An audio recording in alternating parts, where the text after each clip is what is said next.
Hello मेरे प्यारे बच्चों, क्या हाल चाल। बढ़िया साहब। तो कैसे हो मेरे बब्बर शेर और शेरनियों। आशा करते हैं आप सभी एकदम मस्त होंगे, स्वस्थ होंगे और लाजवाब तरीके से तैयारी भी कर रहे होंगे। और आपकी तैयारी में चार चांद लगाने के लिए हम फिर से हाजिर हैं एक लाजवाब सेशन के साथ। बहुत सारे प्यारे बच्चों के कमेंट्स आ रहे थे कि सर हिंदी का भी कुछ कीजिए। जी बिल्कुल करेंगे, क्यों नहीं।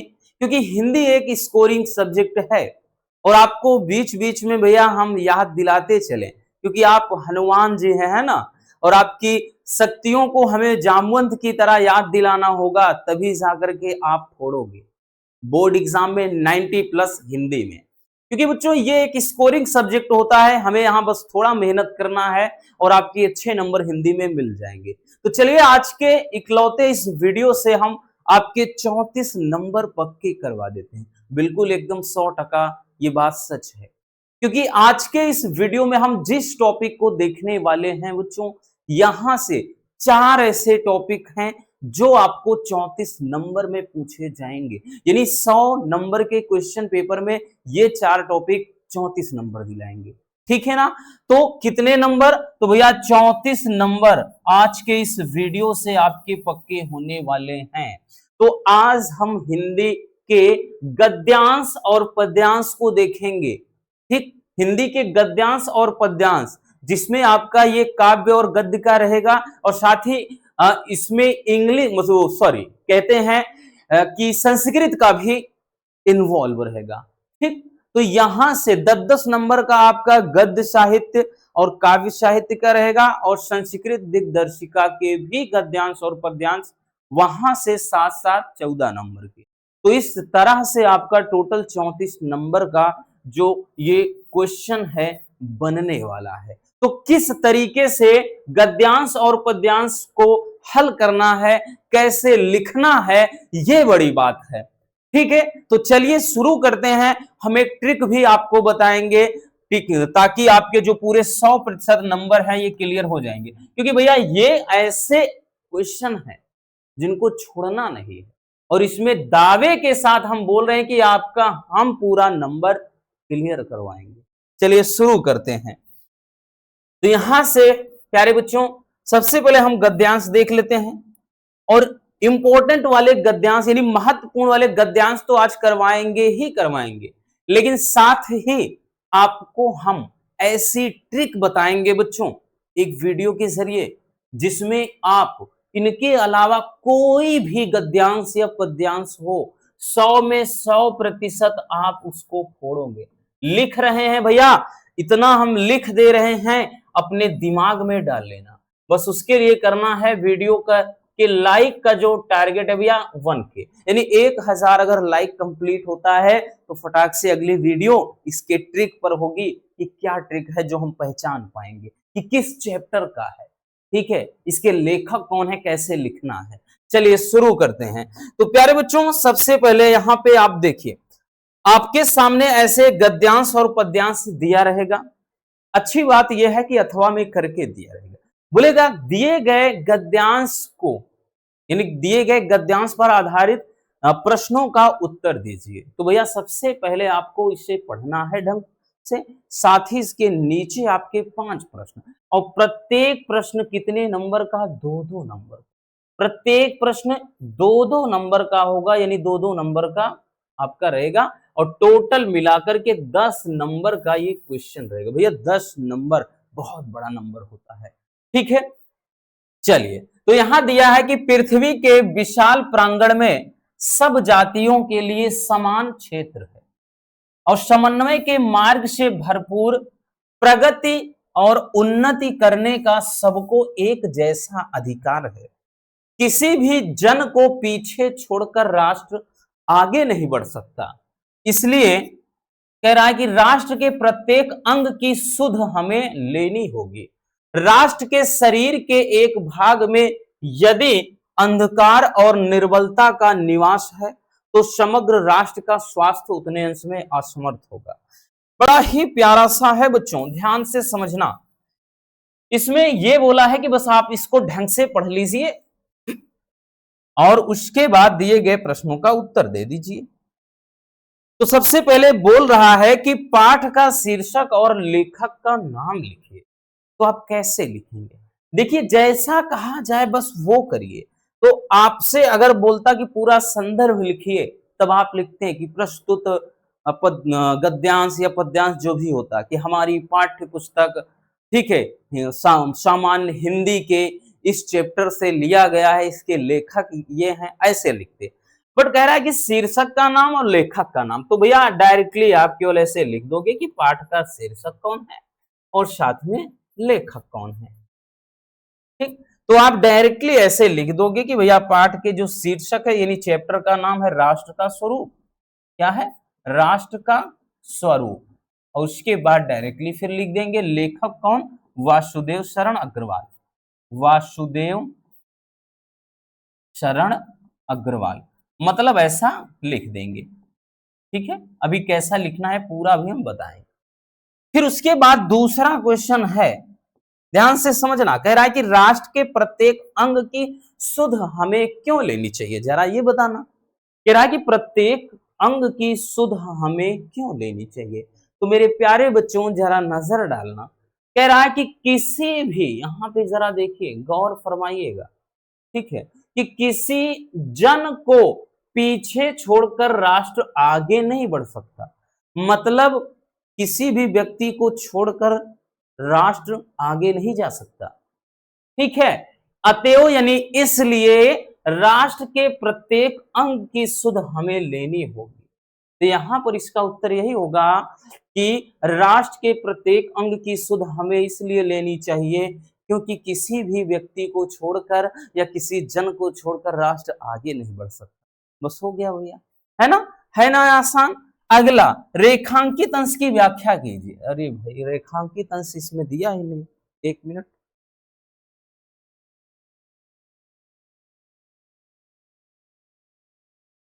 हाँ, रेखांकित अंश आपका यही है, ऊपर वाला। ठीक, रेखांकित अंश यही है, पृथ्वी के विशाल प्रांगण में सब जातियों के लिए समान क्षेत्र है।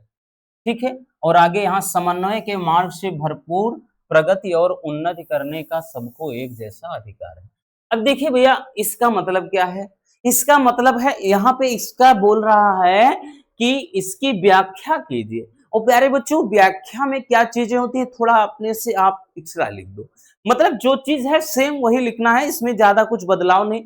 बस यही लिखेंगे कि प्रस्तुत पंक्ति में लेखक कहता है, लेखक कहता है कि पृथ्वी पर यानी पृथ्वी के विशाल प्रांगण में यानी पृथ्वी पर रहने वाले सभी जाति क्या हैं? समान हैं। यानी यूं कह सकते हैं कि ये पृथ्वी सभी के लिए समान क्षेत्र है। ठीक है, और यहाँ पर सभी जो जातियां हैं वो एक दूसरे से क्या है? जुड़ी हुई हैं, यानी उनका संबंध एक दूसरे से है। फिर आगे लिखेंगे कि समन्वय के मार्ग से भरपूर, अर्थात उनके बीच में समन्वय होना चाहिए। फिर तभी वो क्या है? प्रगति और उन्नति के मार्ग पे जा सकते हैं, अर्थात उनको उन्नति और प्रगति का एक जैसा सभी को अधिकार है। बस ऐसे थोड़ा अपने से बनाकर अपने शब्दों में लिख देंगे। ठीक, अब उसके बाद अगला प्रश्न, किसी मतलब राष्ट्र किसे पीछे छोड़कर आगे नहीं बढ़ सकता। कह रहा है कि राष्ट्र जो है वो किसको छोड़कर भाई आगे नहीं बढ़ सकता। सीधा बोला है कि किसी जन को पीछे छोड़कर राष्ट्र आगे नहीं बढ़ सकता।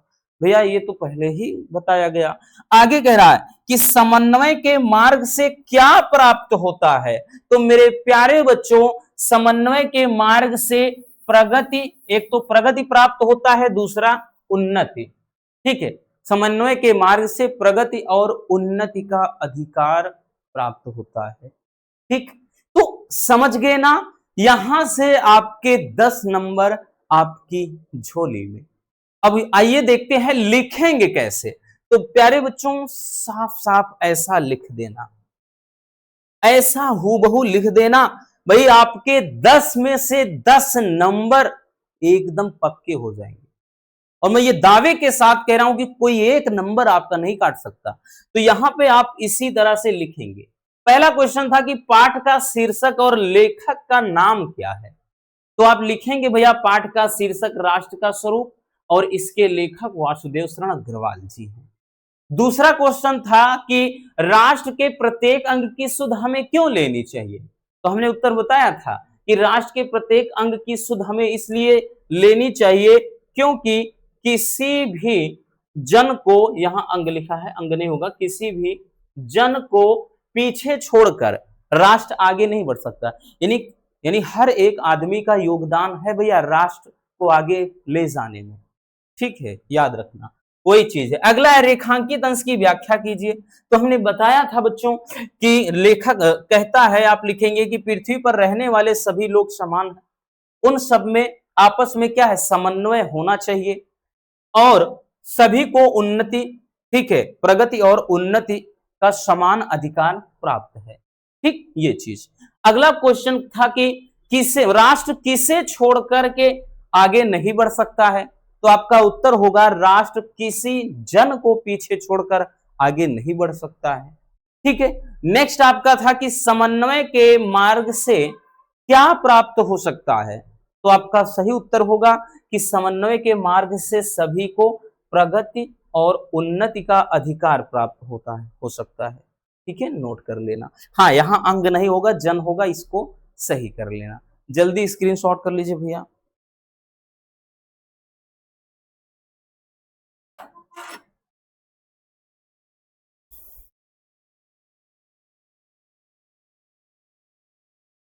हो गया, चलिए आगे देखते हैं।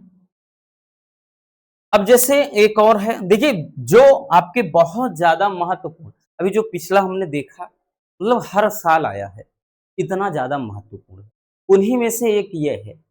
ये भी बहुत बहुत ज्यादा सारे के सारे इंपॉर्टेंट हैं। इसी तरह से बच्चों आपके हम लगातार ऐसे वीडियो लाते रहेंगे और जितने महत्वपूर्ण वाले हैं आपके हम सब करवा देंगे। ठीक है ना, इसमें टेंशन लेने वाली कोई बात नहीं है। चलिए देखते हैं। अब यहाँ पे आपका दिया गया है, इसको ध्यान से पढ़ना और इसमें दिए गए प्रश्नों का उत्तर देना है बबुआ। कह रहा है कि भाषा स्वयं संस्कृति का एक अटूट अंग है। देखिए देखने में जितना आसान लगता है उतना होता नहीं है और उतना कठिन भी नहीं होता है। जो बच्चे बोलते हैं कि सर अरे हिंदी क्या है, हिंदी में हम कर लेंगे, क्या ही दिक्कत है, लेकिन पता होना चाहिए सबसे कम उनका हिंदी में ही नंबर आ जाता है। कारण यह है कि हिंदी को वो कम आंक लेते हैं। हिंदी में आपकी भाई भाषा शैली क्या है, किस तरह से लिखते हैं, वो मायने रखता है।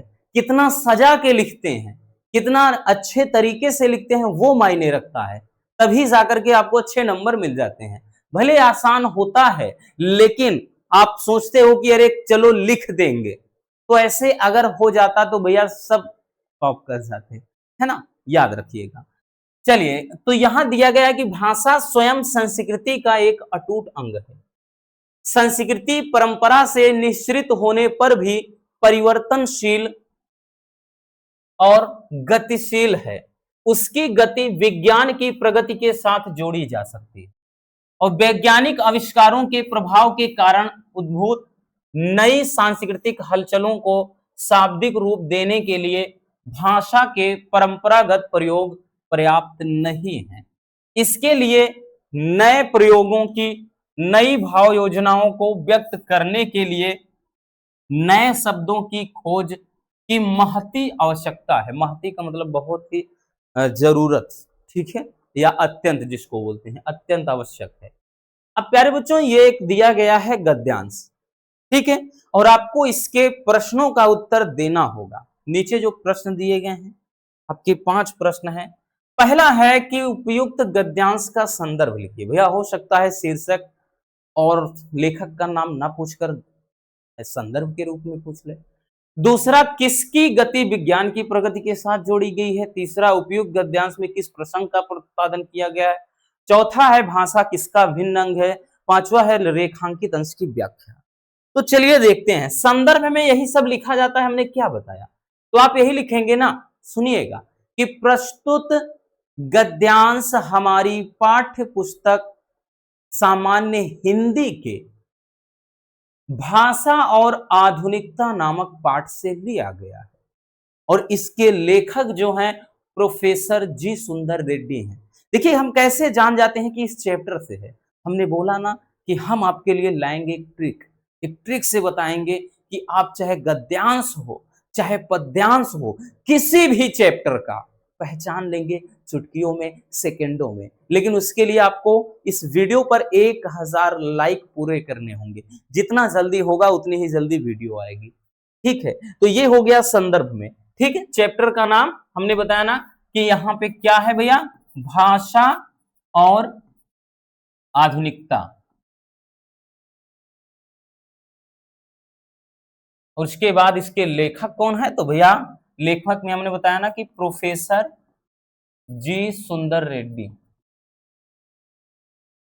जी सुंदर रेड्डी। ये हो गया। अब उसके बाद दूसरा क्वेश्चन है कि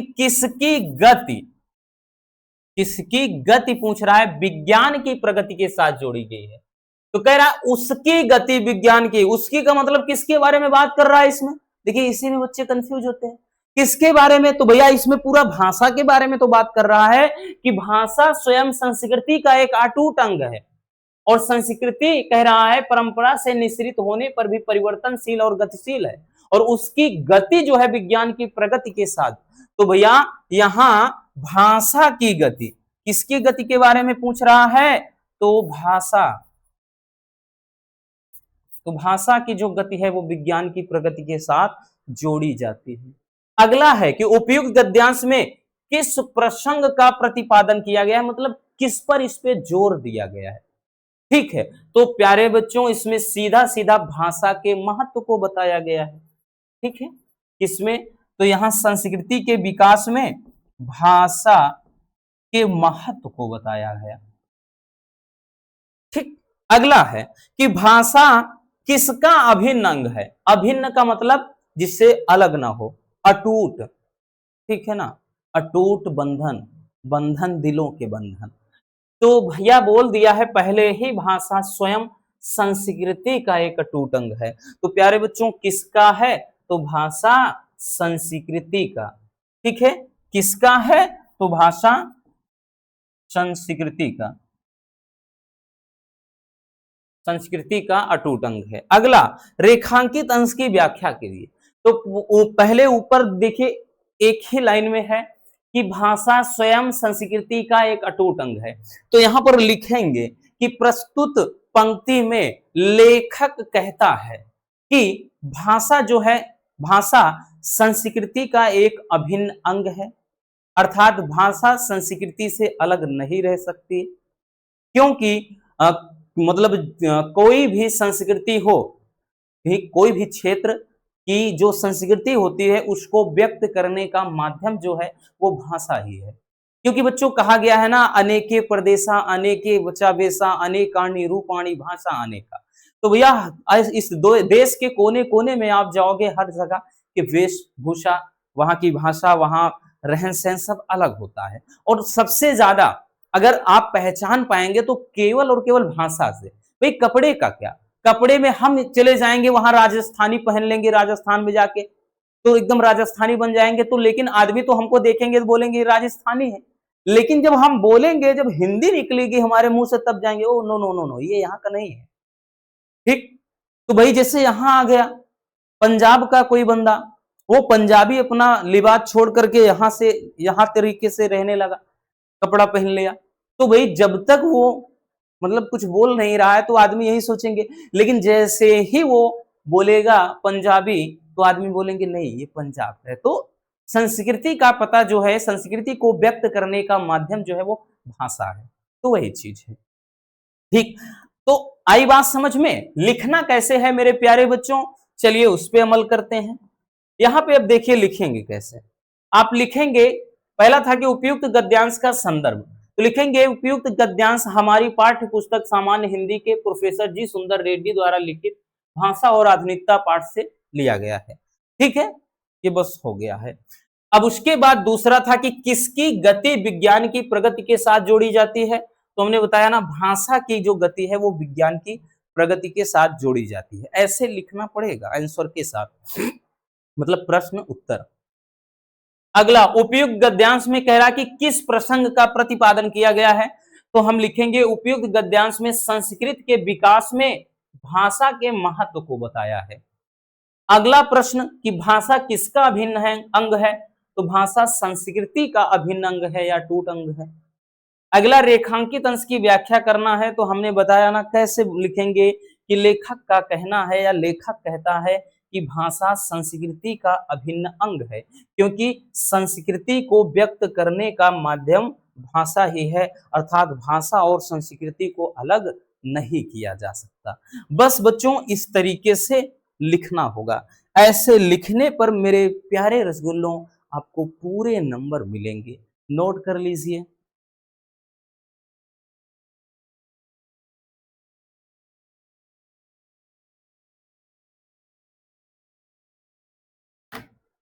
अब तो यहां से समझ गए। अब इस तरह से चाहे जितना होगा कर लेंगे। हमने बोला ना हम एक ट्रिक में अलग से बता देंगे हर एक चैप्टर का कि कैसे आप पहचानोगे कि किस चैप्टर से है।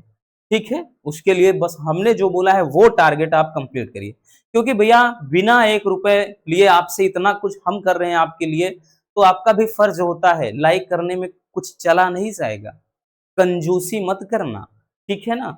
बस आपको 1000 लाइक करना है। अगर मोनू सर से प्यार है तो इतना तो कर दीजिए, दिखा दीजिए अपनी पावर। अब देखिए पद्यांश प्यारे बच्चों, ये भी 10 नंबर का आएगा, अथवा में करके आएगा, इतना याद रखना। 2 रहेगा, 1 करना होगा। ठीक है, इसमें भी बहुत सारे चैप्टर हैं, है ना, बहुत बहुत बहुत सारे। पवन दूतिका है, श्रद्धा मनु है, उसके बाद कैकेयी का अंताप है, गीत है, हिरोशिमा है, उसके बाद बापू के प्रति है, मतलब ऐसे करके फिर महादेवी वर्मा वाले में गीत है। ठीक है, तो ऐसे करके भैया अभिनव मनुष्य है, बहुत सारे मतलब चैप्टर भर भर के इसमें भी हैं। लेकिन आप कैसे जानोगे किस चैप्टर का है, तो हमने बोला ना एक ट्रिक है, ट्रिक से पहचान पाएंगे आप। ज्यादा कुछ नहीं करना, उसके लिए सेकंडों में जान पाएंगे। लेकिन पहले आप टारगेट पूरा कर दीजिए 1000 लाइक का। ठीक है, 1K लाइक फिर से लिख दे रहे हैं ताकि आप भूलिए ना। इतना अगर लाइक हो जाता है इस वीडियो पर तो जल्दी वीडियो आ जाएगी। ठीक, देखिए दिया है आपको, सबसे पहले ये पढ़ लेना है, फिर दिए गए प्रश्नों का उत्तर दीजिए कि कोई प्यारा कुसुम कुमला गेह में जो पड़ा हो, तो प्यारे के चरण पर ला डाल देना उसी को। ये यूं देना ए पवन बतला फूल सी एक बाला, मलान हो कमल पग को चूमना चाहती है। सबसे पहले देखिए इसमें पढ़ना पड़ेगा, थोड़ा अर्थ निकालना पड़ेगा, क्योंकि बच्चों इसमें अगर थोड़ा अर्थ आपको नहीं पता होगा तो दिक्कत हो सकती है। लेकिन नहीं भी निकाल पाते हैं तो भैया कोई दिक्कत वाली उतनी ज्यादा बात है नहीं, फिर भी आराम से हो ही जाएगा। देख कह रहा है कोई प्यारा कुसुम कुमला गेह में जो पड़ा हो। यहाँ पर मतलब कवि का कहना है कि अगर कोई प्यारा यानी कोई प्यारा सा कुसुम मतलब फूल, कुम्हला का मतलब कुम्हलाया या मुरझाया हुआ, गेह में जो पड़ा हो, तो जो घर में पड़ा हो। अब यहाँ पे बात किसकी हो रही, यहाँ पर जब राधिका जी यानी राधा पवन यानी वायु को दूत बना करके श्री कृष्ण को मतलब श्री कृष्ण के पास मथुरा धाम में भेजती हैं, तो वो बहुत कुछ बताती हैं, अपना संदेशा भेजती हैं कि क्या करना है, कैसे जाना है, उनको क्या कहना है, वो सब कुछ। तो वहां कहती हैं कि जब तुम्हें कोई मथुरा धाम में जब तुम पहुंच जाओगे, वायु से कहती हैं, पवन दूतिका से पहुंच जाओगी, तो वहां जो तुम्हें कोई प्यारा सा कुम्हलाया हुआ यानी मुरझाया हुआ फूल दिखाई पड़े, तो प्यारे के चरण पर ला डाल देना उसी को। तो हे पवन उसे अपने साथ लाना और श्री कृष्ण के चरणों में डाल देना। और यो देना ए पवन बतला फूल सी एक बाला, और श्री कृष्ण को ये एहसास दिलाना कि फूल जैसी एक बाला, मतलब बाला का मतलब स्त्री, स्वयं राधा अपनी बात कर रही हैं कि फूल जैसी एक ये बाला म्लान हो कमल पग को चूमना चाहती है, वो भी अत्यंत दूषित यानी धूल में ऐसे सनी हुई है यानी इस फूल की तरह, और आपके कमल रूपी चरणों को चूमना चाहती है। तो बड़ा प्यारा सा यहाँ पे पद्यांश दिया गया है। अब बोल रहा है कि उपयुक्त पद्यांश का संदर्भ लिखिए, तो भैया यहाँ पे वही चीज लिखेंगे कि उपयुक्त पद्यांश का संदर्भ में लिखेंगे उपयुक्त पद्यांश हमारी पाठ्य पुस्तक सामान्य हिंदी के किस चैप्टर से है, तो पहले ही चैप्टर पवन दूतिका से लिया गया है। इसके कवि जो हैं वो कौन है भैया, या रचनाकार या रचयिता कौन है, तो ये हैं अयोध्या सिंह उपाध्याय। ठीक है, बस ऐसे लिख देना है। अब है रेखांकित अंश की व्याख्या। रेखांकित अंश की व्याख्या, ध्यान देना ये किस चैप्टर से है, पवन दूतिका से। कवि कौन है बच्चों, तो अयोध्या सिंह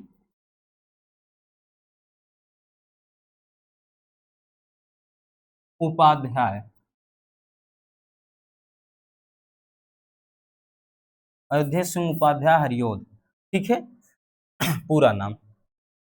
अब रेखांकित अंश की व्याख्या, तो नीचे जो दो लाइन है इसमें व्याख्या में क्या बताया, हमने यही तो बताया ना कि रेखांकित अंश की व्याख्या में बच्चों ये बताया कि लिखेंगे कि प्रस्तुत पंक्ति में कवि कहता है कि राधा पवन दूतिका से कहती हैं कि हे पवन, कि जब तुम श्री कृष्ण यानी के महलों में पहुंचना तो एक फूल को उनके चरणों में डाल देना और ये बता देना कि फूल जैसी एक बाला यानी एक स्त्री भी म्लान होकर के यानी दूषित होकर के, जैसे मतलब ये धूल में सनी हुई आपके कमल रूपी चरणों को चूमना चाहती है, बस सीधी सी बात।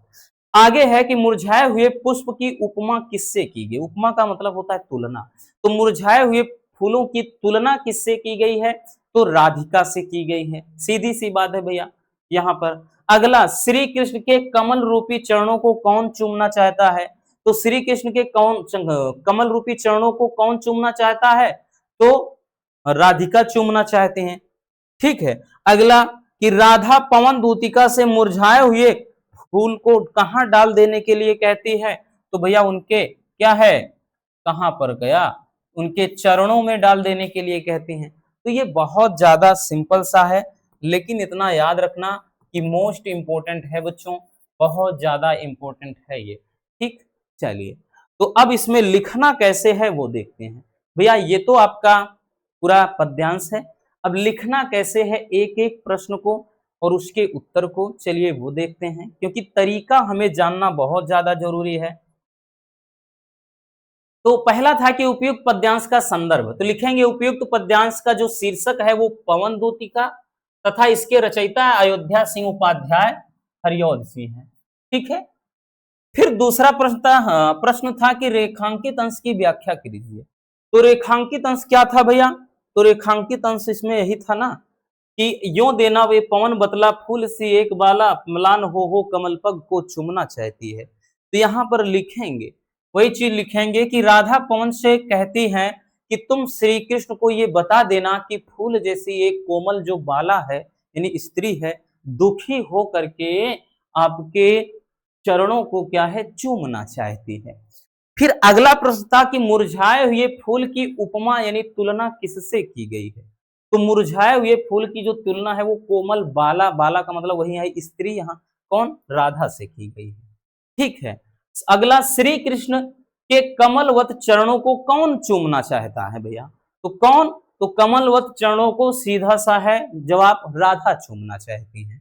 आगे, राधा पवन दूतिका से मुरझाए हुए फूल को कहां डाल देने के लिए कहती हैं, तो राधा पवन दूतिका से मुरझाए हुए पुष्प को श्री कृष्ण के चरणों में डाल देने के लिए कहती हैं। तो देखिए भैया ऐसे जो प्रश्न होते हैं, है ना, ऐसे प्रश्न होते हैं, इनको हल करना बहुत आसान होता है, इसमें कुछ भी दिक्कत नहीं होनी चाहिए मेरे प्यारे बच्चों, याद रखना। नंबर पूरा ठोस होता है 10 नंबर, ठीक। चलिए देख लेना एक बार। अब आ जाते हैं एक और बहुत ज्यादा इंपॉर्टेंट, इसमें तो समझो दो है, यहां पे हमने एक लंबा सा लिख दिया है और ये वेरी वेरी इंपॉर्टेंट है। इसमें दो पार्ट में कभी कभार यहां से यहां तक देकर एक पार्ट बना देता है, आगे फिर एक दे देता है, तो समझो हमने दो बना दिया है, ठीक है, दो है एक बना दिया।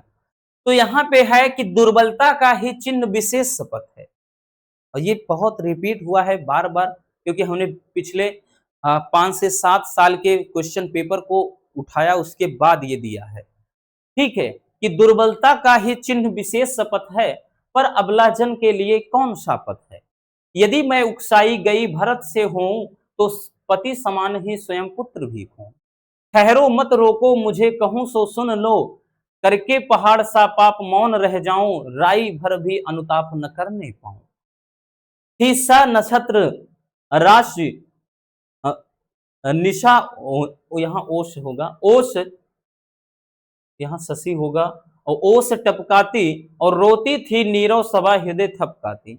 देखिए अब यहाँ पे प्यारे बच्चों एक दिया है पद्यांश, बहुत महत्वपूर्ण ये भी है। इसमें ये कहाँ का है, कह रहा है दुर्बलता का ही चिन्ह विशेष शपथ है।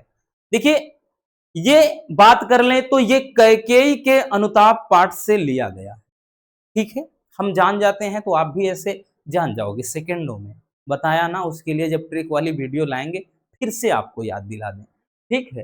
तो इसमें बोला है कैकेयी का अनुताप वाले में, तो यहां पर जब प्रभु श्री राम लक्ष्मण और माता सीता जी का वनवास हो जाता है, वो वन के लिए रवाना हो जाते हैं, तो वन में सभा का आयोजन किया गया है। जब भरत को पता चलता है वो अपने माँ से बहुत ज्यादा नाराज हो जाते हैं, ठीक, तो वो बहुत ज्यादा कैकेयी से नफरत करने लगते हैं। फिर पूरी जो टोली है, मंडली है, वो जाती है उनको वापस बुलाने के लिए कि चले आइए आप फिर से। तो वहां पर वही चीज है कि वो बोल रही हैं कुछ प्रभु श्री राम को कैकेयी कि दुर्बलता का चिन्ह विशेष शपथ है, कि हे राम, कि दुर्बलता का चिन्ह विशेष शपथ है, यानी शपथ से ही किसी व्यक्ति की दुर्बलता का पता चलता है। यानी जब कोई आदमी कसम खाता है, कसमें खाता है, तभी उसकी कमजोरी का पता चलता है, कितना दुर्बल है, कितना निर्बल है, पता चल जाता है। पर अबला जन के लिए कौन सा पथ है, लेकिन मुझ इस अबला के पास इसके अलावा कोई दूसरा रास्ता भी तो नहीं है। यदि मैं उकसाई गई भरत से हूं, यदि तुम्हें लगता है कि मुझे भरत ने उकसाया है तब मैं तुम्हें बर्मास दिया है मैंने, तो पति समान स्वयं पुत्र भी खो। तो जिस तरह से मैंने पति को खो दिया उसी तरह पुत्र भी खो दिया, क्योंकि प्रभु श्री राम के वियोग में उनके पिताजी ने प्राण त्याग दिया। वही चीज, तो वही चीज कह रहे हैं कि यदि तुम्हें लगता है कि मुझे भरत ने उकसाया है, तो जिस तरह मैंने पति को खोया उसी तरह पुत्र खो दूं। ठहरो मत रोको, मुझे कहूं सो सुन लो। अब वो सभा की तरफ, जब सभा के में बैठे बहुत सारे लोग उनको बोलते हैं, समझाते हैं, तब वो कहते हैं ठहरो, रुक जाओ, मत रोको, मुझे कहूं सो सुन लो, कि मैं जो कुछ कहती हूं उसे सुन लो, करके पहाड़ सा पाप मौन रह जाऊं। एक तो मैंने पहाड़ जैसा पाप कर लिया है इतना बड़ा, और राई भर ना अनुताप न करने पाऊं, और उससे उसके बदले में क्या मैं रत्ती भर भी अनुताप न करूं, पश्चाताप न करूं।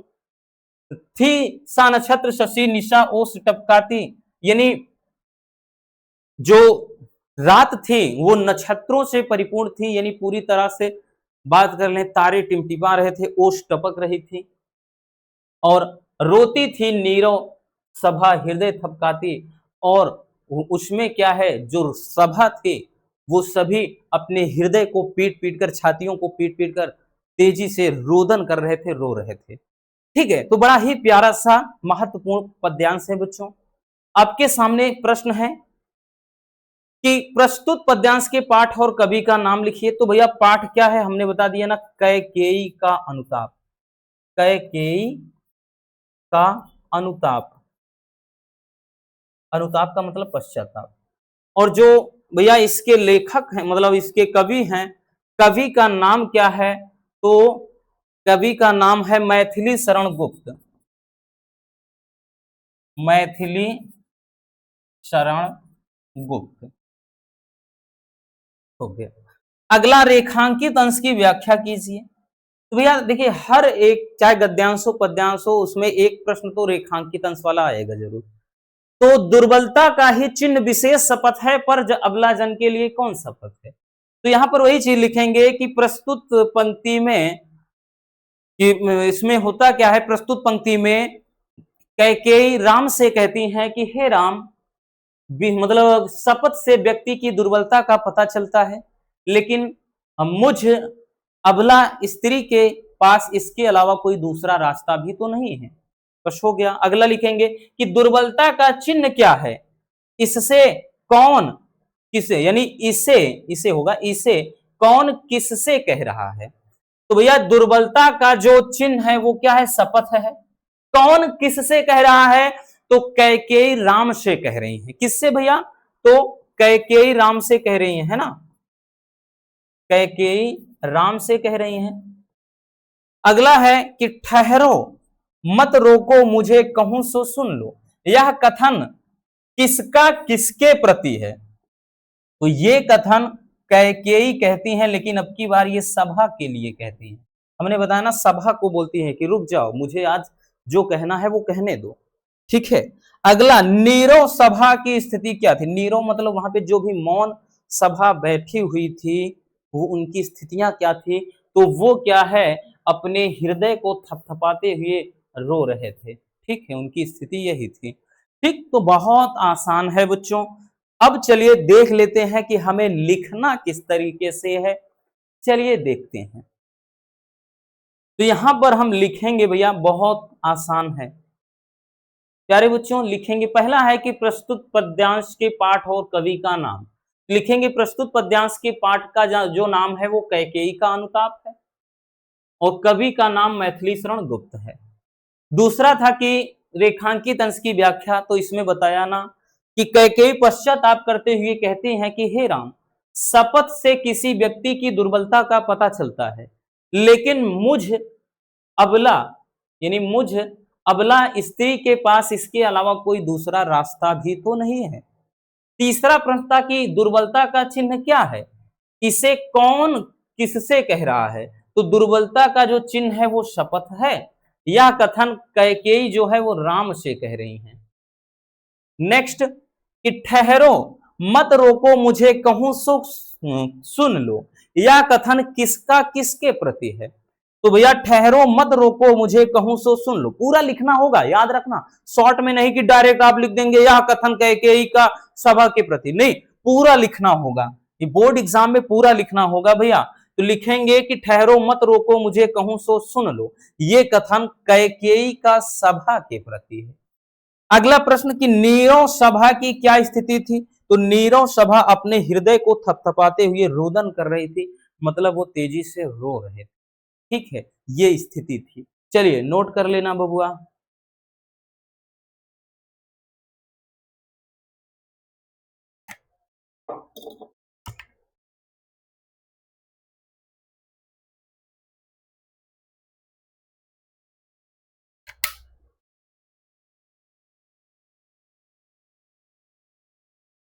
देखिए आगे चलते हैं अब।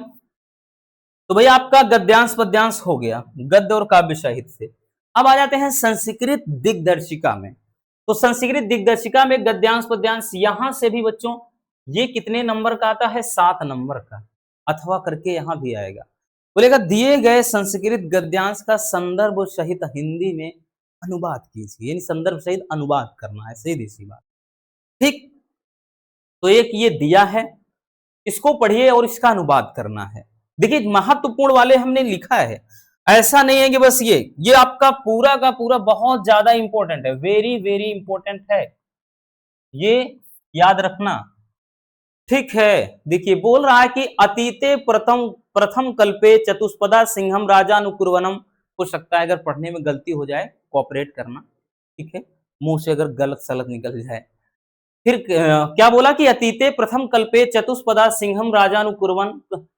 फिर आगे है मत्स्य आनंद मत्स्यम शकुनया स्वर्ण राजहंस, मतलब स्वर्ण हंस्यम तस्य पुनः स्वर्ण राजहंस से दुहिता हंस पोतिका अत्यो रूपवती आसीत सा तस्य वरम दात यत सा आत्मनिश्चित निश्चित रुचितम स्वामिनम विड़ात येति हंस राजा तस्य वरम दत्वा हेमवती शकुनि सके सन्निपतत नाना प्रकार हंस मयूरादया शकुनि गणा समागत एकस्मिन् महति पाषाण तले सन्निपतत पतन हंस राजा आत्मनः चित्तरुचितम स्वामिकतम आगत्य विणयात दुहितराम, मतलब आदेशा। देखिए इसमें आपको लिखना क्या होगा, सबसे पहले आप संदर्भ लिखेंगे। संदर्भ लिखने का तरीका ये होता है प्यारे बच्चों, अभी दिखाएंगे कैसे लिखना है। लिखेंगे यहां पर कि प्रस्तुत संस्कृत पद्यांश या गद्यांश जो होगा, भैया है तो ये पहले गद्यांश, तो लिखेंगे प्रस्तुत संस्कृत गद्यांश हमारी पाठ्य पुस्तक संस्कृत दिग्दर्शिका के जिस भी पाठ से होगा, जैसे जातक कथा से है तो जातक कथा, ठीक, ये है फिलहाल किससे, तो ये जातक कथा से है, जातक कथा से लिया गया है। ठीक है, यहां उलूक जातम, नृत्य जातम, दो अलग अलग बटा हुआ है। तो यहाँ पे ऐसे लिखना होगा, जिस भी चैप्टर से है वो लिख देंगे, ठीक है। फिर उसके बाद अपनी हेडिंग हो जाएगी अनुवाद।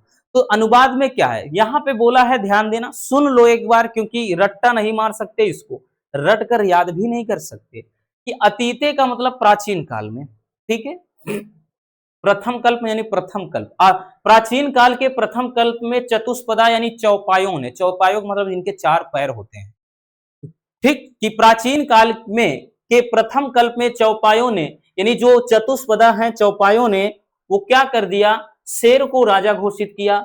मत्स्य आनंद मत्स्यम, मछलियों ने जो आनंद मछली को राजा बना दिया। पक्षी गण ने स्वर्ण राज हंस मतलब स्वर्ण हंस को राजा घोषित कर दिया।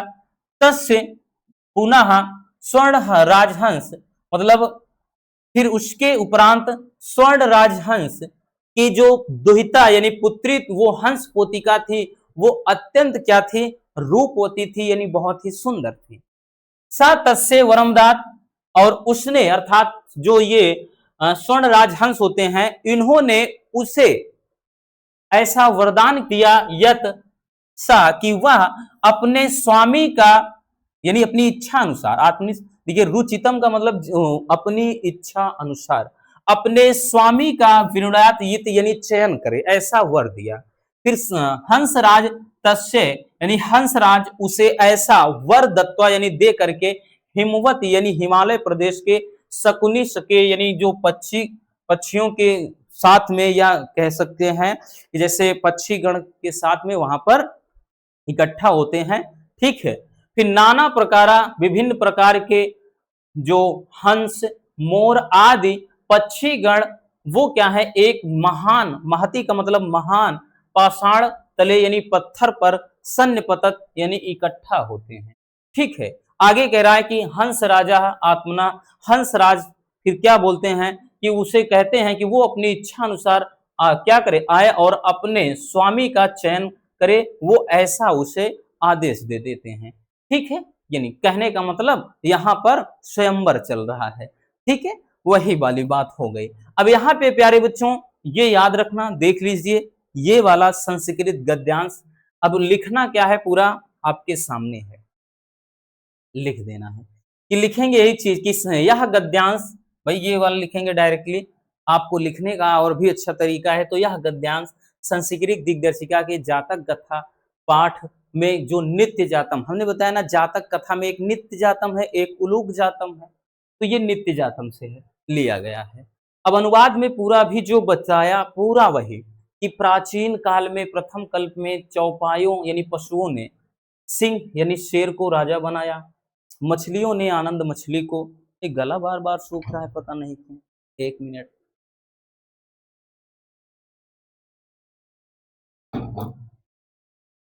और पक्षियों ने स्वर्ण राजहंस को, और उस स्वर्ण राजहंस की पुत्री हंस पोतिका अत्यंत सुंदर थी, और उस यानी हंसराज ने क्या किया, उसे यानी हंस पोतिका को वर दिया कि वह अपने इच्छा अनुसार पति का वरण करे यानी चयन करे।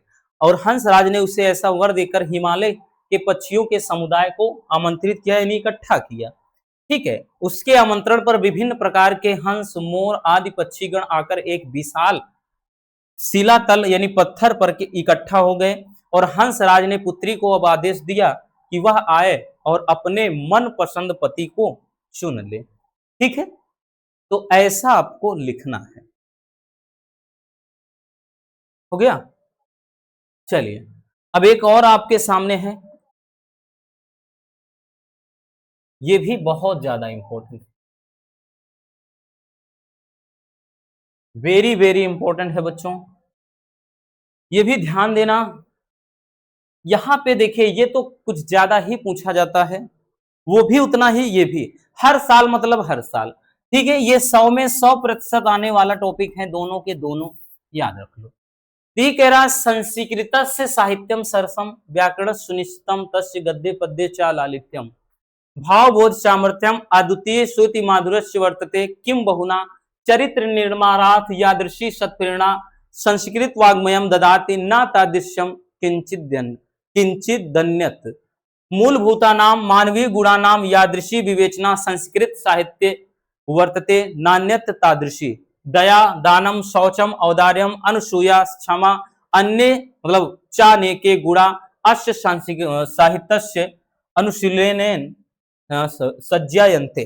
अब देखिए ये भी क्या करना है आपको, सबसे पहले इसका संदर्भ लिखेंगे, प्रस्तुत संदर्भ या संस्कृत, ऐसे लिखेंगे प्रस्तुत संस्कृत गद्यांश हमारी पाठ्य पुस्तक संस्कृत दिग्दर्शिका के। अब ये किस चैप्टर से है, तो संस्कृत भाषायाम महत्वम से लिया गया है। बस अनुवाद में कि संस्कृत का साहित्य जो है अत्यंत सरस है, यानी रसों से परिपूर्ण है, भरा हुआ है, ठीक। और व्याकरणश्च सुनिश्चितम, और इसका व्याकरण सुनिश्चित है। तस्य गद्य पद्य च लालित्यम, इसके गद्य और पद्य में लालित्य भावों को प्रकट करने वाला और अद्वितीय श्रुति माधुर्य वर्तते, यानी लालित्य भाव यानी भावों को प्रकट करने का जो गुण विद्यमान है, और अद्भुत श्रुति माधुर्यम यानी अत्यंत क्या है, सुनने का जो श्रुति माधुर्य यानी श्रुति माधुर्य का भी गुण विद्यमान है, ठीक है। जैसे कहने का अर्थ यह है कि देखिए हिंदी का जब श्लोक कहीं पर चलता है बजता है तो कान को बड़ा सुकून देता है, बहुत सुनने में अच्छा लगता है। जब कहीं मंत्रों का जाप होता है वही चीज है। फिर आगे करा किम बहुना, अधिक क्या कहें, चरित्र निर्माणार्थ यानी चरित्र के निर्माण की जैसी सत्प्रेरणा संस्कृत का साहित्य देता है वैसी कोई और नहीं। अगला मूलभूतानाम यानी मूलभूत मानवीय गुणों की विवेचना संस्कृत के जिस प्रकार मतलब संस्कृत के साहित्य में है वैसी कहीं और नहीं। आगे दया दान पवित्रता उदारता निंदा ना करना क्षमा अन्य अनेके मतलब और अनेक ऐसे गुण इसके साहित्य के अनुशीलन से क्या होते हैं, उत्पन्न होते हैं, ठीक। तो ये प्यारे बच्चों आपका क्या हो जाएगा, एक पद्यांश मतलब गद्यांश हो जाएगा। अब भैया लिखना होगा मेरे प्यारे बच्चों, आप पूरा ऐसे लिखेंगे, ठीक, कि प्रस्तुत संस्कृत गद्यांश हमारी पाठ्य पुस्तक संस्कृत दिग्दर्शिका के संस्कृत भाषा या महत्वम पाठ से लिया गया है। फिर अनुवाद में वही चीज लिखेंगे कि संस्कृत का जो साहित्य है यह संस्कृत साहित्य सरस है और इसका व्याकरण भी क्या है, सुनिश्चित है, ठीक, इसका व्याकरण भी सुनिश्चित है। इसके गद्य और पद्य में लालित भावों को स्पष्ट करने की क्षमता और अनुपम श्रुति मधुरता है। अधिक कहने से क्या यानी अधिक क्या कहें, चरित्र के निर्माण के लिए जैसी प्रेरणा संस्कृत का साहित्य देता है वैसी प्रेरणा किसी दूसरे साहित्य में नहीं है, यानी कोई और नहीं देता। फिर अगला है मौलिक मानवीय यानी वही मूलभूत मानवीय गुणों की जैसी विवेचना संस्कृत के साहित्य में है वैसी कहीं और पर नहीं है। फिर दया दान पवित्रता उदारता निंदा न करना क्षमा और मतलब और दूसरे अनेक ऐसे गुण जो हैं इस साहित्य के अनुशीलन से उत्पन्न होते हैं। तो देखा ना, बहुत ही आसान है। चलिए इसको भी स्क्रीनशॉट कर लीजिए। अब उसके बाद आ जाते हैं संस्कृत के पद्यांश पर। प्यारे बच्चों ये भी 7 नंबर का आएगा क्योंकि साथ साथ ये 14 हो जाएगा, उधर का 20 नंबर, ठीक है ना। अब देखिएगा यहां पे भी बोलेगा सेम वैसे रहेगा कि बोलेगा कि दिए गए संस्कृत श्लोक या फिर पद्यांश को मतलब संदर्भ सहित अनुवाद लिखिए इसका। तो यहां पर दिया गया है एक कि ना चौर्हार्यम, जो महत्वपूर्ण है हमने लिख दिया है, ऐसा रहेगा। बाकी पूरा का पूरा एक अलग से वीडियो में हम पूरा बता देंगे, जितने पूरे आपके बुक में हैं श्लोक सब बता देंगे कि ना चौर्हार्यम ना चा राजहार्यम ना भ्राति भाज्यम ना चा भार कार्य व्यय कृते वर्धत एवं नित्यम विद्या धनम स्वर धनम प्रधानम। आज केवल भाई बताने का हमारा यही मोटिव है कि आपको लिखना कैसे है, बस बताने का ये मतलब है। बाकी हम एक वीडियो में सारे के सारे महत्वपूर्ण गद्यांश पद्यांश करवा देंगे, ठीक है। आज भी तो है लेकिन वही चीज ना कि बाकी तो महामैराथन में सब निपटेंगे, ठीक। अब देखिए इसमें कह रहा है कि ना चौर हार्यम, तो ना तो कोई चोर चुरा सकता है, ना चौर हार्यम, ना कोई चोर चुरा सकता है, ना चा राज हार्यम, ना कोई राजा छीन सकता है, ना भ्रातृ भाज्यम, ना कोई भाई इसे बंटवारा कर सकता है, ना चा भारकारी, और ना ही ये बोझ है। व्यय कृते वर्धत एवं नित्यम, ये खर्च करने पर लगातार बढ़ेगा। और विद्या धनम सर्व धनम प्रधानम, अर्थात विद्या रूपी जो धन है वो सभी धनों में श्रेष्ठ है, यानी प्रधान है। कहने का मतलब किसके बारे में कह रहा है? विद्या रूपी धन के बारे में कह रहा है। तो सब आप लिखेंगे कि प्रस्तुत संस्कृत श्लोक हमारी पाठ्य पुस्तक संस्कृत दिग्दर्शिका के किस पाठ से, जहां से होगा। तो ये संस्कृत भाषायाम मतलब क्या कहते हैं, सुभाषित रत्नानि से है, तो आप लिखेंगे कि सुभाषित रत्नानि से लिया गया है।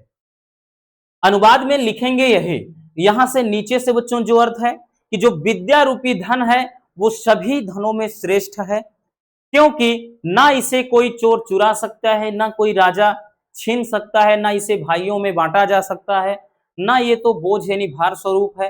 अर्थात जो ये धन है लगातार खर्च करने पर ही बढ़ता है। ठीक है, तो आप लिखिएगा, कैसे लिखेंगे देख सकते हैं। तो यहां पर लिखेंगे प्रस्तुत संस्कृत पद्यांश या श्लोक संस्कृत दिग्दर्शिका के सुभाषित रत्नानि पाठ से लिया गया है। अब यहां पर लिखेंगे बच्चों अनुवाद में कि विद्या रूपी धन सभी धनों में प्रधान यानी श्रेष्ठ है, क्योंकि ना तो चोर उसे चुरा सकता है, ना राजा द्वारा छीना जा सकता है, ना भाई द्वारा इसको बांटा जा सकता है, और ना ही ये बोझा बनता है, अर्थात बोझ भी नहीं है। ठीक है, भार स्वरूप नहीं है, और ये खर्च करने पर ये लगातार बढ़ता है। ठीक है, जाहिर सी बात है कि भैया जितना ज्यादा खर्च किया जाए, ठीक, जो विद्या आपके अंदर है, अगर आप सोचते हो उसको हम संजो कर ऐसे ही दबा कर रखे रहें तो वो एक दिन विलुप्त हो जाएगा धीरे धीरे। ठीक है, लेकिन जितना ज्यादा आप उसका संचार करोगे, जितना आप उसको फैलाओगे, वो उतना ही ज्यादा फैलेगा। ठीक, चलिए नोट कर लेना, हो गया, क्योंकि यही आदमी के पास सबसे बड़ा धन है जिसे कोई ले नहीं सकता, बाकी तो सब कुछ ले भी सकते हैं। अगला है एक और महत्वपूर्ण कि निंदन्ति नीति निपुणा यदि वा स्तुवन्तु लक्ष्मी समाविशतु गच्छतु वा यथेष्टम अद्यो वा मरणामस्तु युगांतरे वा न्यायात पथा विचलन्ति पदम ना धीरा। ये भी बहुत प्यारा सा है। देखिए इसमें यही चीज भाई रहेगा, तो वही कि प्रस्तुत संस्कृत श्लोक हमारी पाठ्य पुस्तक ये भी उसी चैप्टर से है, सुभाषित रत्नानि से लिया गया है, क्योंकि बच्चों इसमें एक चैप्टर है सुभाषित रत्नानि और 100 में 100% उसी में से आता है। कभी कभार एक इधर उधर हो जाता है चैप्टर में, किसी चैप्टर में है एक दो श्लोक, जैसे महामना मालवीय है और मतलब इधर, ठीक है, नहीं तो उसी में से आता है 100 में 100%। तो ये आना तय है, ठीक है ना, आना तय है मतलब तय है, हम लिख दे रहे हैं, कोई इसको टाल नहीं सकता, 100 में 100% आएगा।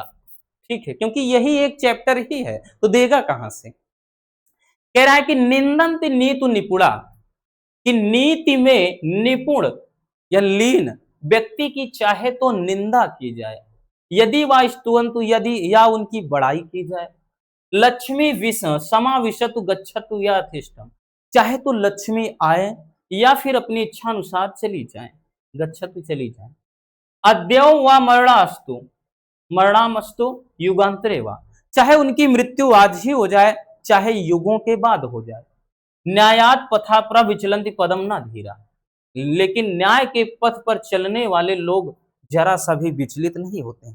ध्यान दीजिएगा, बड़ा बहुत ही बड़ी बात कही गई है भैया। कह रहा है कि जो न्याय के पथ पर चलने वाले व्यक्ति होते हैं उनके लिए, ठीक, चाहे उन मतलब यहां पे बोल रहा है कि नीति में निपुण लोगों की चाहे तो आप उनकी बुराई करो चाहे बड़ाई करो, चाहे लक्ष्मी उनके लिए आए चाहे चली जाए, ठीक है, चाहे उनकी मृत्यु आज हो चाहे युगों के बाद, लेकिन न्याय के पथ पर चलने वाले लोग जरा सा भी विचलित नहीं होते। ठीक, चलिए समझ में आ गया, लिखना कैसे है वो देखते हैं। तो भाई आपका संदर्भ तो वही रहेगा, प्रस्तुत संस्कृत पद्यांश हमारी पाठ्य पुस्तक संस्कृत दिग्दर्शिका के सुभाषित रत्नानि पाठ से लिया गया है। अनुवाद में लिखेंगे कि नीति में निपुण लोग चाहे तो उनकी चाहे निंदा की जाए या स्तुति यानी उनकी प्रशंसा करें, लक्ष्मी आए या अपनी इच्छानुसार चली जाएं, चाहे आज ही उनकी मृत्यु हो या युगों के बाद हो। लेकिन धैर्यशाली जो पुरुष हैं, यानी जो यहाँ पर दिया गया है ना कि जो न्याय के पथ पर चलने वाले लोग होते हैं, अर्थात जो धैर्यशाली न्याय के पथ पर चलने वाले लोग होते हैं, वो जरा सा भी यानी पग भर भी, ठीक है, विचलित नहीं होते हैं, यानी डगमगाते नहीं हैं। नोट कर लेना बबुआ। हो गया। तो बस आज के इस वीडियो में इतना ही। उम्मीद है मेरे सारे प्यारे रसगुल्लों को आज की ये क्लास बहुत ज्यादा पसंद आई होगी। और अब आपको हमने बोला ना भैया, अब आपको अगर गद्यांश और पद्यांश से रिलेटेड ट्रिक चाहिए, फिर से बोल देते हैं, अगर आपको ट्रिक चाहिए, क्योंकि गद्यांश और पद्यांश में ट्रिक के जरिए आपको पूरा 20 नंबर तो वहां से मिलेगा और यहां संस्कृत वाला आपका 14 नंबर मिलेगा। तो भैया टोटल मिलाकर 34 नंबर। तो ये 20 वाला, ठीक है, बिना ट्रिक के समझना थोड़ा दिक्कत होता है। तो अगर आपको ट्रिक चाहिए तो इस वीडियो पे 1000 लाइक का जो हमने टारगेट रखा है कंप्लीट कर दीजिए, फटाक से वीडियो आ जाएगी। मिलते हैं किसी और शानदार टॉपिक के साथ। Love you, bye bye, take care. एक प्यारा सा कमेंट बॉक्स में छोड़ देना।